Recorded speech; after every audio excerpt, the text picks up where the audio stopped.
મિત્રો સ્વાગત છે તમારું અમારી ચેનલ ગોગાની વાતોમાં। મિત્રો મોહિની એકાદશી પર શું કરવું અને શું ન કરવું। જો તમે ભગવાન વિષ્ણુની પૂજા માટે ઉપવાસ કરી રહ્યા છો તો ક્રોધ ટાળવો, સાંજે તુલસી ક્યારે પાસે દીવો પ્રગટાવો। આવતીકાલે રવિવાર 19 મે વૈશાખ માસના સુદ પક્ષની એકાદશી છે, તેને મોહિની એકાદશી કહે છે। આ ભગવાન વિષ્ણુની વિશેષ પૂજા અને ઉપવાસનો દિવસ છે। જાણો મોહિની એકાદશી સાથે જોડાયેલી ખાસ વાતો અને આ દિવસે શું કરવું અને શું ન કરવું। પ્રાચીન સમયમાં દેવતાઓ અને દાનવોએ મળીને સમુદ્ર મંથન કર્યું હતું। તે સમયે જ્યારે મંથન દરમિયાન અમૃત નીકળ્યું ત્યારે તેને મેળવવા માટે દેવતાઓ અને દાનવો વચ્ચે યુદ્ધ શરૂ થયું। ભગવાન વિષ્ણુએ આ તારીખે મોહિની સ્વરૂપે અવતાર લીધો હતો, જેથી દેવતાઓને અમૃત મળી રહે। તેને મોહિની સ્વરૂપે અમૃત લીધું અને દેવતાઓને પીવડાવ્યું। મોહિની એકાદશી પર તમે આ શુભ કાર્યો કરી શકો છો। સવારે સ્નાન કર્યા પછી સૂર્યદેવને જળ અર્પિત કરો। આ માટે તાંબાના પાત્રનો ઉપયોગ કરો। ઓમ સૂર્યાય નમઃ મંત્રનો જાપ કરો।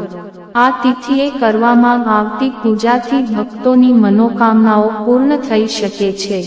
ઉપવાસ કરનારે સવારે વહેલા ઉઠવું જોઈએ। ભગવાન ગણેશની પૂજા કરો, આ પછી ભગવાન વિષ્ણુની પૂજા કરો અને ભગવાનની સામે ઉપવાસ કરવાની પ્રતિજ્ઞા લો। એકાદશીની સવારે તુલસીને જળ ચઢાવો અને સાંજે તુલસી પાસે શુદ્ધ ગાયના ઘીનો દીવો પ્રગટાવો। તુલસીની પરિક્રમા કરો। ઉપવાસ કરનારે આખો દિવસ ઉપવાસ કરવો જોઈએ। જો આ શક્ય ન હોય તો તમે ફળો ખાઈ શકો છો। સાંજના સમયે ભગવાન વિષ્ણુ અને દેવી લક્ષ્મીની પૂજા વિધિ પ્રમાણે કરવી જોઈએ। એકાદશી પર ભગવાન વિષ્ણુને ખીર, પીળા ફળ અથવા પીળી મીઠાઈ અર્પણ કરો। આ દિવસે દક્ષિણાવર્તી શંખને ગંગા જળથી ભરીને ભગવાન વિષ્ણુને અભિષેક કરવો જોઈએ। તમે ઈચ્છો તો દૂધમાં કેસર મિશ્રિત કરીને ભગવાન વિષ્ણુનો અભિષેક પણ કરી શકો છો। મંદિરમાં અન્ન, ઘઉં, ચોખા વગેરે દાન કરો।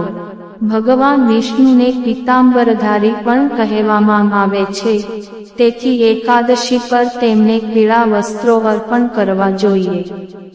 ભગવાન વિષ્ણુને તુલસીની માળા અર્પણ કરો। મોહિની એકાદશી પર આ કામ ન કરો। એકાદશી પર ગુસ્સો ન કરવો। ઘરમાં કોઈ પણ પ્રકારના વાદ વિવાદ કે તકરારથી બચવું જોઈએ। વ્રત કરનાર વ્યક્તિએ ઈમાનદારીથી કામ કરવું જોઈએ અને ખોટા કાર્યોથી બચવું જોઈએ। સવારે મોડે સુધી સૂવું નહીં। કોઈ પણ પ્રકારનો નશો ન લેવો। મિત્રો કોમેન્ટમાં જય ગોગા મહારાજ લખો।